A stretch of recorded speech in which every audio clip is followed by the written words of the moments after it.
जय शिवराय. आजची भटकंती पुणे जिल्हा पुरंदर तालुक्यातील भुलेश्वर डोंगर रांगेवर वसलेल्या ढवळगड किल्ल्याची. थेट गडाजवळ जाणाऱ्या आंबळे गावातील रस्त्याने न जाता डाळिंब गावातून केलेला ट्रेक, वाटेतील गणपती मेट, गडावरील बुरुज, तटबंदी व अन्य अवशेष, विशेष म्हणजे ढवळेश्वराचे मंदिर, गडावर नुकताच पार पडलेल्या शंभूराजांच्या स्मारकाचा लोकार्पण सोहळा, असं बरंच काही ह्या भटकंतीमध्ये. जय शिवराय मित्रांनो, मी विनोद कांबळे आपले सहर्ष स्वागत करतो सह्याद्री भटकंतीच्या आणखी एका भटकंती ब्लॉगमध्ये. आणि आजची आपली भटकंती असणार आहे ढवळगडाची, जे की माझ्या अगदीच मागे आहे. तर पायथ्याचे गाव आहे डाळिंब, त्याच गावातून आम्ही इथपर्यंत आलेलो आहोत.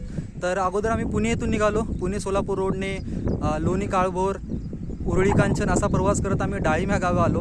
डाळिंब गावानंतर पुढील मार्ग थोडा चिखलाचा वगैरे असल्यामुळे आणि तेवढा व्यवस्थित नसल्यामुळे आम्ही डाळिंब गावाच्या थोडं पुढे येऊनच तिथेच गाडी पार्क केली आणि चालतच गडाच्या दिशेने आलो. गड अगदीच समोर असल्याने आपल्याला वाट शोधण्याची एवढी अडचण होणार नाही. आपल्याला मार्ग दिसेल आणि इथे कन्स्ट्रक्शनचं भरपूर काम देखील चालू आहे. आणि त्या व्यतिरिक्त येथून एक रेल्वे ट्रॅक घेतलेला आहे, तर तो पण आपण एक चेक पॉईंट म्हणून लक्षात ठेवू शकता. टनल क्रमांक 2 जवळील हा रेल्वे ब्रिज चेक पॉईंट म्हणून लक्षात ठेवायला सोपा. रेल्वे मार्ग ओलांडला आणि गडाकडे चढायला सुरुवात.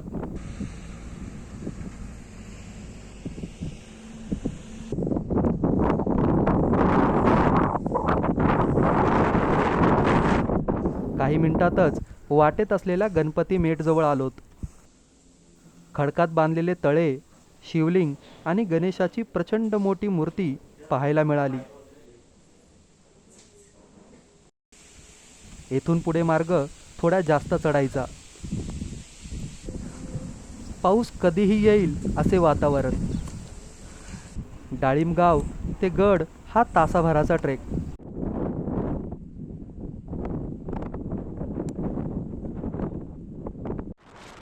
गडावर प्रवेश झाला. प्रवेशद्वाराच्या तटबंदीची भिंत व बुरुज आजही पाहायला मिळतात. तर आम्ही किल्ल्यावर पोहोचलो आहोत. आम्हाला जवळपास 1.5 तास लागला. प्रचंड सुसाट्याचा वारा आहे इथे आणि वेळ जास्त लागण्याचं कारण म्हणजे आम्ही आमच्या गाड्या थोड्याशा डाळिंब गावा जवळपासच आम्ही उभ्या केल्या होत्या. मार्ग चांगला नसल्यामुळे तर थोडा वेळ तिथे आम्हाला पुढे चालत यावं लागलं. त्या व्यतिरिक्त गणपतीच्या मंदिराच्या इथे आम्ही बराच वेळ थांबलो होतो, त्यामुळे आम्हाला थोडा जास्त वेळ लागला. तर जवळपास 1 तास तरी आपल्याला लागतोच डाळिंब गावातून किल्ल्यावर येण्यासाठी. तर त्या व्यतिरिक्त डाळिंब गावाव्यतिरिक्त आंबले हे गाव आहे, जेथून देखील आपण किल्ल्यावर येऊ शकता. जवळील रेल्वे स्टेशन आंबले आहे आणि तेथून एकदम पायऱ्यांचा सोपा मार्ग आहे, गाडी वरपर्यंत येते जवळपास. गडावर बरंच संवर्धनाचं काम झालेलं.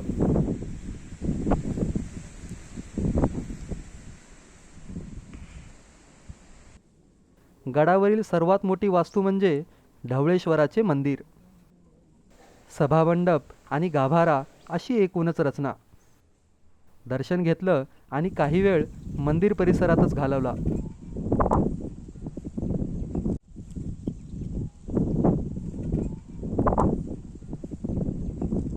मंदिरासमोरच खांब टाके देखील आहे.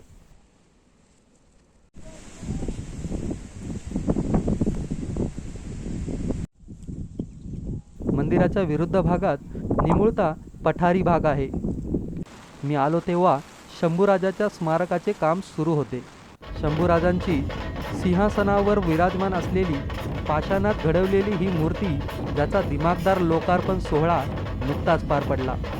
एक दुर्गसेवक म्हणून हा सोहळा पाहता आला हे माझे भाग्यच.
आंबळे गावाच्या बाजूने थोडे खाली उतरलो.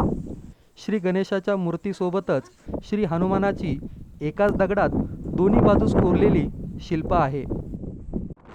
आणखीन खाली गेल्यावर चुन्याचा घाणा देखील पाहायला मिळाला. आंबळे गावातून थेट गडाजवळ कच्चा रस्ता येतो. पुण्यापासून 50 तर सासवडपासून फक्त 20 किलोमीटर अंतरावर हा किल्ला. पुन्हा गडावर येऊन आल्या त्या मार्गाने परतीच्या प्रवासाला लागलो.